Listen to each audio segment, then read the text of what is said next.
Hello! Magandang buhay! Dito po ako ngayon sa aming farm. At kasama ko ngayon ang ating licensed agriculturist. Good morning sa'yo, Ron! Hello, good morning.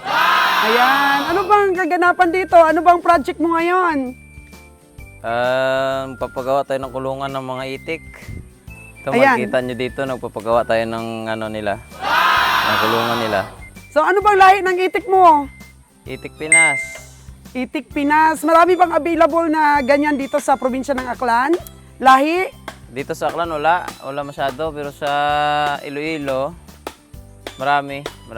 So ano masasabi mo sa ating mga viewers sa iyong journey ngayon? Subaybayan nyo lang yung aming journey na itong itikan para kahit paano matuto rin kayong mag-alaga ng itik. Yan. So yung sa likod mo, anong mga ginagawa nila? So, nagli-layout na sila ng para sa kulungan. Kung gaano kalaki yung kulungan na gagawin. Okay, so ini-invite po namin kayo mga kaganang buhay na sundan ang journey namin sa Itikan kasi isa din po itong magandang farming na pwedeng pagkakitaan lalo na yung mga mahilig talaga sa farming, di ba Ron? Oo. Maganda, basta may lugar lang kayong sa kanila, paglalagyan, napakagandang itik. In demand. Okay, so sundan niyo po ang aming journey.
Ron, paano ba nagsimula ang ating plano sa pag-iitik?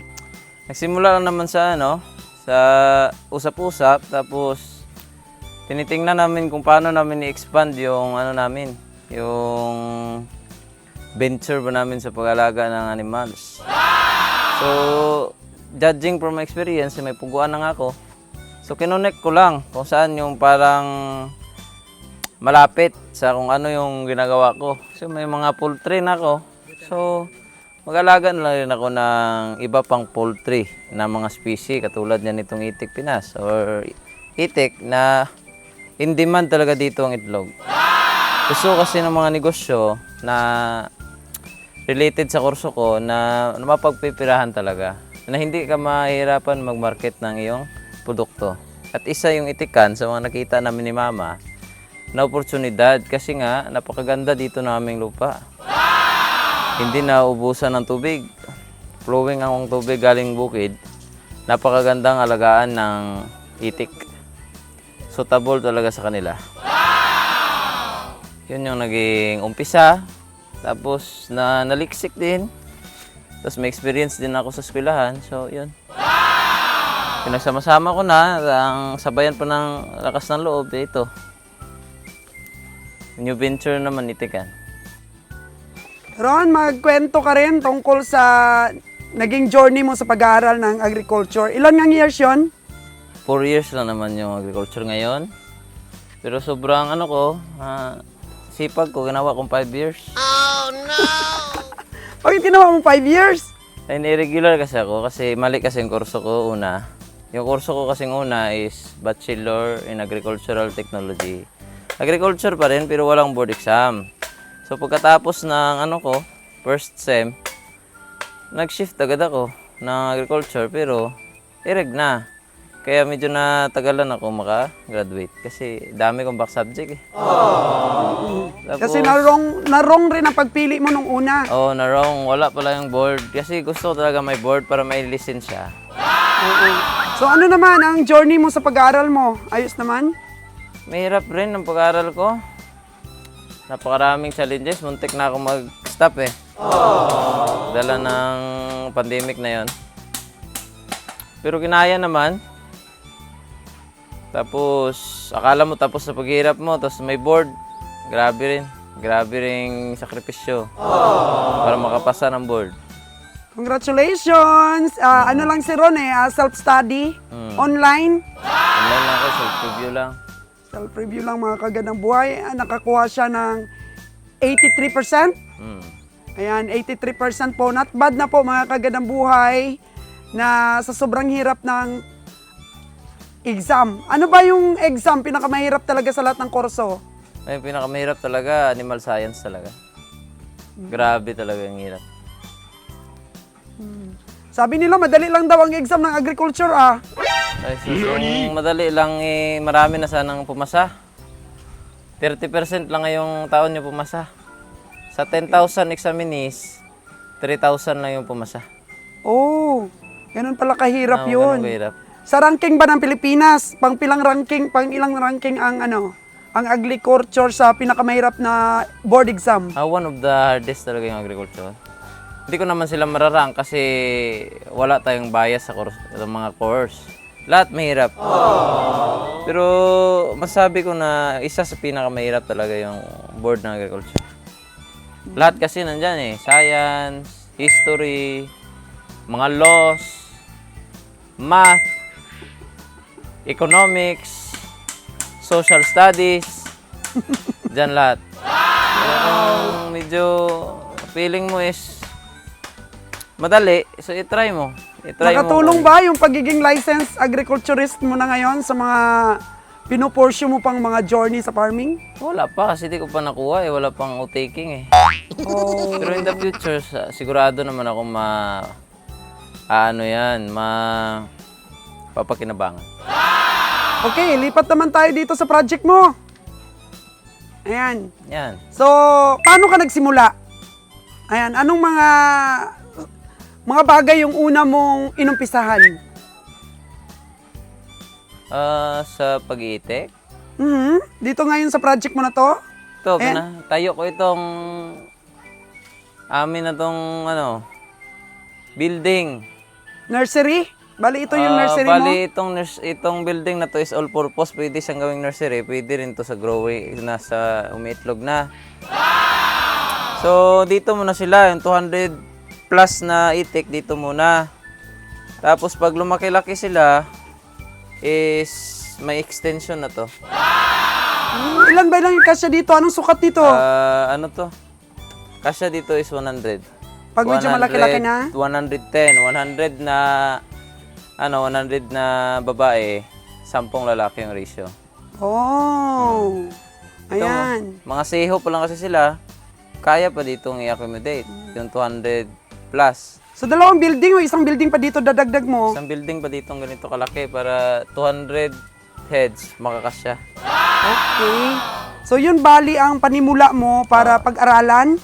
O pag-aaralan to, tapos pag matuto na, ma-expert na natin, makuha na natin yung tamang pag-alaga, sisimula na tayo sa large scale farming. Ganyan din naman ginawa ko dyan sa puguan ko. Sige nga, patingin nga ng puguan mo. Nagano Di ba sa puguan dati nag-upisa ka 500 heads? 200 days lang. Kasi maliliit lang, no? Hmm. Oh. Ito, parang konti lang ito ngayon.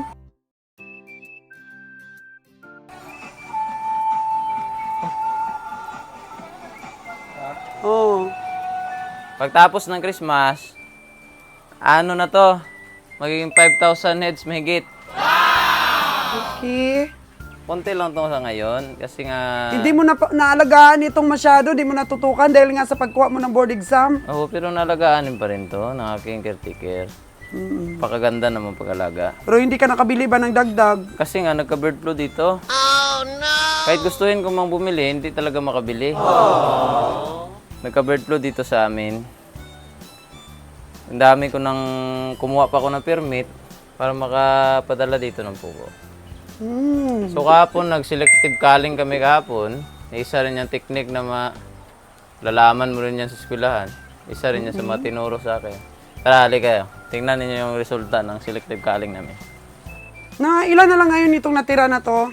Kunti na lang yan. Wala na 1,000 yung umiitlog. Oh, pero ngayon pinayagan na mag-transport? Pinayagan na. Okay. Tingnan nyo yung naging resulta. Itong mga ito, itong isang kulungan na to at itong iilan na itong mga 20 piraso, ito yung mga pinili ko na hindi na umiitlog. Saan? Ito lahat, ito. Pinili ko to, kinapa ko to kahapon. Tingnan nyo, wala talagang itlog. Oo nga, wala talagang Pero itlog ito yung pinili ko kahapon na mga para sa akin umiitlog. O yan, yung itlog nila. Tingnan nyo. Wow! Expert ka na talaga ron. Napakinabangan mo na talaga yung mga tinuro ng school sa'yo. Siyempre, napapag-aralan din yan at ano rin. Wala talaga yung mga pinili mo, no? Wala na yan sila. Hindi na yan umiitlog kasi may may edad na rin. May edad na. So, paano mo ba napili yung mga hindi na umiitlog? May selected culling ka? Mahirap kasi explain yan eh. Oo. Kasi Tanging agriculturist lang na may pinag-aralan ng medyo hindi expert naman. dyan. Mag-aral lang tapos manaliksik. Okay. Kinakapa mo lang naman eh. Nakapa lang, no? So, boss, ayan na, yung mga selected mo dyan, naging itlog pa, no? Hindi na yan, puputang. Oh. So, pwede bang katayin na lang natin itong mga kinal mo dito? Kakatayin na talaga yan. Oh, Pero iulam na lang. bibigyan ko pa yan ng mga 3 araw Okay. para makita talaga kung Accurate. accurate talaga yung ano ko. Pero sa first night, ayan na wala nang itlog eh. Samantalang dito yung mga napili mo, dami Dami talaga. Oh, ang dami May sa pa. 100 to. Ito 100 talagang itlog oh. Wow! 100% talaga. So yan, may pakinabang talaga mga kagandang buhay. Kung ikay may pinag-aralan, may hilig ka pa sa farming, may pinag-aralan ka pa po. Perfect no? Marami bang kumukuha ang kurso ngayong agriculture? Sa ngayon, marami na rin. Kasi yung iba, hinahamak yung kurso na yan eh. Oh, marami nang hamak sa amin eh. Kesyo ano lang daw, agriculture lang daw. Pampulubi lang daw na kurso ang agriculture. Napakaganda daw ng kurso nila, yung mga engineer sila, mga... Oo. Sabi ko nga, wala tayong discrimination sa kurso. Kung mahirap kurso mo, edi good luck. Tapos kung walang ganyan. Kasi pag wala naman yung mga magsasaka, wala naman kayo kakainin. Anong gagawin nyo? Magpapatayo lang kayo ng bahay? Wala kayong kakainin? Hindi. Oo. Pwede. Walang basihan yung mga sinasabi nila. Yung iba crop science, di ba? Sa pag-farming. Kasi ang agriculture, explain mo nga na, di ba may animal science sa'yo eh. Oo. Kurso is napakaraming Sangay yung Sangay. agriculture. merong economics, merong extension, may soil science, may agricultural engineering, may ansay at crop sci. At may major din sa entomology. Ansay sa'yo. Yung sa Pinili pinsan ko- mo, crop sci. Pinili ko talaga ansay kasi mas maganda talaga yung ansay. Hindi naman sinasabing mas maganda, pero para sa akin, Kasi yan ang hilig mo eh. Hilig naman kasi. Oo, hilig ko sa... Kung hilig mo naman humawak ng lupa, di mag-sulsay ka. Ay, ano naman yung crop sci? Crop science sa pagtatanim. Okay. Crop production, sila, ng agronomy at ng field. Management of farm, yun yung ano nila. Amin naman is ruminant production, ganyan namin, monogastric, poultry. Nung hindi ka pa nakapasar na, kinukuha ka na ng munisipyo natin. Magtrabaho sa kanya. May nag-i-inquire din, pero siyempre, Pero mas gustuhin mo talaga sarili na lang. gusto ko talaga mag-farm. Ayaw ko kasi na wala akong oras eh. Gusto ko munang explore kung anong kaya kong gawin. So, yung ginawa ko sa pugo na to, nagsimula muna ako small scale. Kasi ganyan naman kasi sa adoption eh. Una, aware ka lang na mayroong pugo o mayroong kinikitas pugo. Tapos magkaka-interest ka. Magsasaliksik ka. Pagtapos ka nagka-interest, magsisik ka na ng information pa rin at mga technical knowledge. And then, magta-trial ka na. So, yung trial ko dito sa Pugo is around 500 heads lang talaga. 500 tapos may pasobra yatang ilan? Ilan? 10? Hindi ko alam. Basta yan, basta 500 heads. Tapos ito.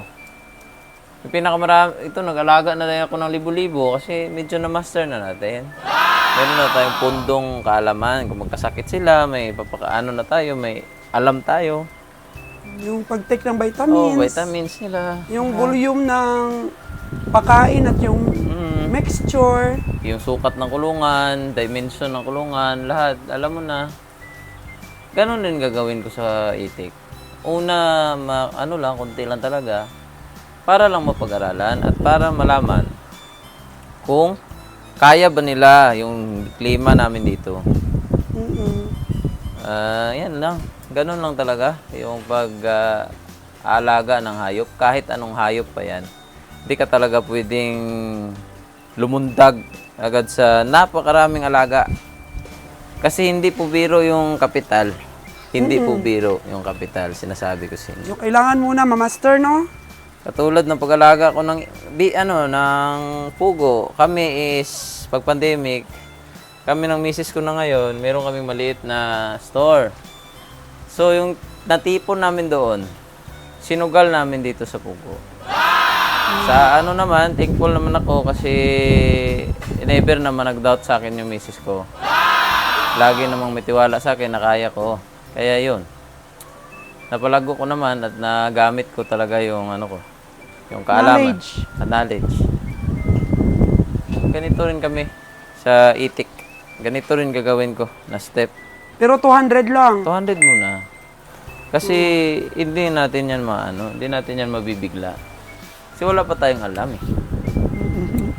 Yung alam natin, dito pa lang tayo sa baba pa lang yung alam natin. Oo. Hindi katulad dito sa Pugo, kung may mga kapital ako marami, kahit ilan pa dito alagaan ko, kaya ko na. Kasi 3 years na ako nito nag-aalaga.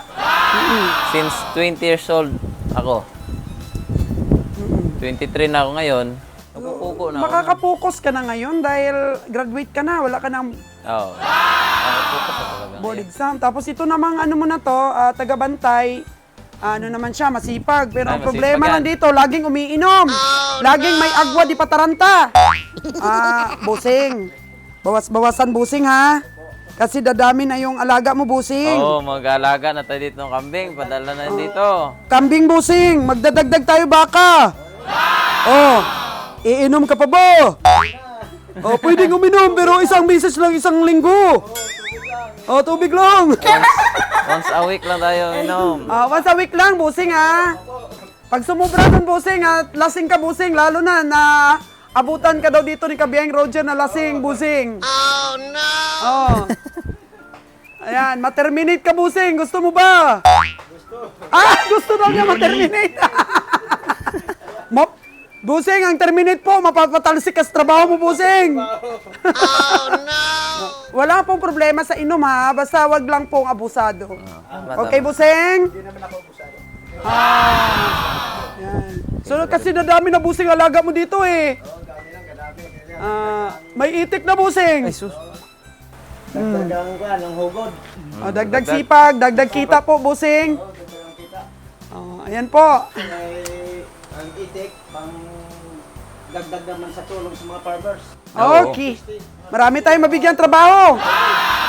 Oh, makul. Papakain natin lahat. Lahat makul. Bibili natin makul. Ayan, lahat ng pag-aaral na yan. Pakuha natin sa mga anak ni aking tagabantay at bilhin natin per kilo. Bilhin talaga natin yan per kilo. Siyempre, para dagdag yan kita. Imbis na maging piste, mapagpirahan nila. Ayan po. Tapos sa taniman ko rin dito na mga pwede pakain sa mga itik. Madre de Agua. May agwa, kangkong, pwede yan. Napakabilis nila kumain ng kangkong. Wow! Gusto ko pa naman ng kangkong, Ron. Chinese kangkong. Oh, lapad ng lupa natin. Napakamahal naman nun kung Chinese kangkong talaga yung papakain mo sa kanila. Okay lang yan. Mahal naman eh. Yung ano lang, yung... Native?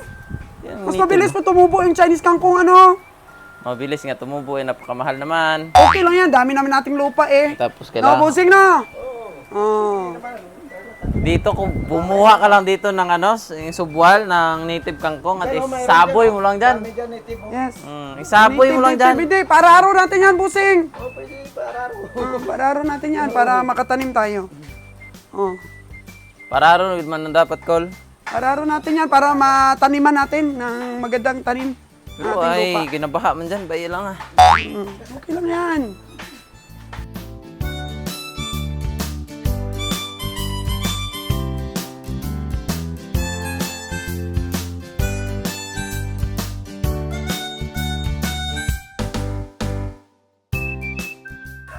Ito, nalaman ko na, oh, yung mga maliliit talaga dapat. Pag kadating dito ko, no, separate talaga yung maliliit, no? Pero Kasi di nila kaya kasi. Pareho rin sila sa pugo. Yung pugo kasi, hindi rin sabay-sabay yung paglaki. May mga maliliit talaga. Hindi mo May talaga- bansot talaga. Meron talaga. Oo, mahina Tapos, kumain yan. Hindi rin. Hindi sa mahina sila kumain, hindi na sila makakain. Kasi hindi sila makaagaw sa mga malalaki. Tingnan yung laki na ng iba. Ang Oh. hina nila eh. Tapos ito, tingnan mo lit-lit. Eh, namatay talaga siya. Namatay, apat na yung namatay. 4. Ilan na namatay Ay, ko? 4, oo, 5. maliit nga talaga siya. Maliit. Siguro, ano yan, meron kasi mga itlog na hindi sabay-sabay bumubuka. Oo, siguro. Baka yan yung ano. Medyo lugi siya doon, oh. Kasi Pero ayan, laki na nila. chinek ko naman. Okay naman yung iba. Oh, napaka. I-whistle mo ron. Ay, hala, katuwa pagka sumipol. Oh. Sige, sisipol ako. Kaya mo, lagyan natin. Ay, hindi sila. Hindi inuwaw eh. Pero mamaya, yung pabuhawin.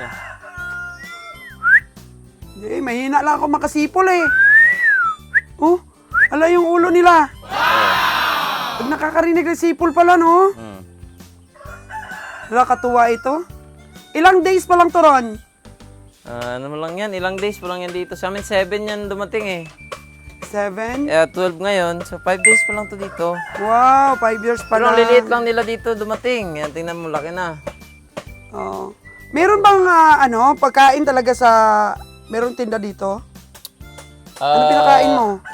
Kasi kapag 1 week pa lang hanggang 3 weeks is ano talaga yan, starter.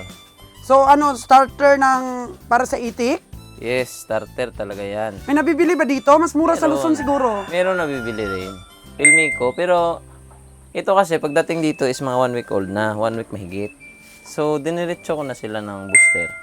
Kasi yung booster mas mabilis sa pagpalaki at okay, booster at starter, konti lang talaga yung diferensya nila niyan ng nutrients. Konting-konti. Kaya why not, sabi ko. Tingnan natin yun nga yung dahilan kaya dapat pag-aralan mo na eh. Dapat magkaroon ka rin ng sarili mong formula. So dito sa mga vlogs natin, natin ito, i-document.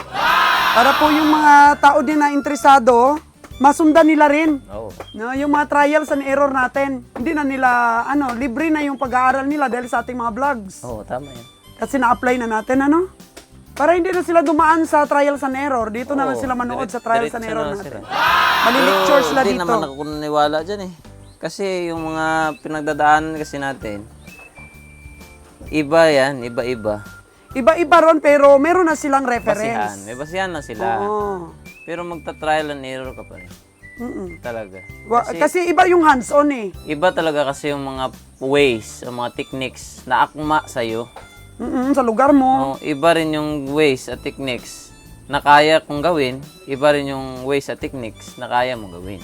Iba yung mga resources na meron ako. Iba rin yung resources na meron ka. Yeah? Iba rin klima dito. Iba rin ang klima dyan. Klima dito palaging malamig. Malapit kasi sa bukid to. At napaka-abundant ng tubig. Grabing tubig dito. Grabe yung tubig dito. At yan nga, naisip natin na i-connect dito po sa puguan mo. Dahil nakita natin, kayang pakinabangan tong lupa natin. Sobrang dami nga ditong tubig. Problema na eh. Buwabaha. Bumaha dito, abot to. Oo, pero dito kasi sa lupa natin, may sariling bukal. Meron. Hindi na natin kailangan pa ng source na galing sa ibang lugar. Hindi na. Tingnan mo yan. Kapag malagyan ko dyan ng parang dike, yung parang wall, Oo. pa-wallan ko yan dyan, lalalim talaga yan. Lalim talaga ito. Oo, lalalim. Ipaararo kaya muna natin para matanggal yung mga hilamon. Hindi Yung Ganun damo lang? na yan, pag madaanan yan ng mga bibi, wash out yan lahat. Oo nga, ano? Ubos yan. Yes, okay. Ubos yan. Siyempre, araw-araw ba naman nilang tatapakan yan? Tingnan nga natin kung makatubo pa yan. Okay. Yan yan, tutubo. Tapos yung mga kuhol pala, kailangan ang mga kuhol may ano dyan, may Kung source mga din ng pagkain. harvest, mga harvest time na, papuntahin natin doon. Oo, doon papastulan natin yung ating mga bibi. Pasulin natin. Oo, para makain nila yung mga kuhol na nakatago-tago, no? Pagka mga harvest time. Dito kasi, konti na lang dito call kasi nga, hindi na to nararo. Ang lawak niyan. Sana ba yung avatar natin? Sa kabila. Meron ako ipapadala dito, mga 5 buntis na baka. Papatransport ko na dito. Tsaka ang daming mga alagain. Ang lalaki ng mga alagain na yon. Ang gaganda ng mga lahi from Negros. O ngayon, ang laki na naman ang mata mo. O di kita bibigyan, lagi kang inom ng inom. Oh, no! Sabi mo, hindi niya naintindihan yung sinabi ko kanina na matiterminate ka. Sabi niya, oo, hindi niya alam. Ang termination pala, mawalan siyang trabaho.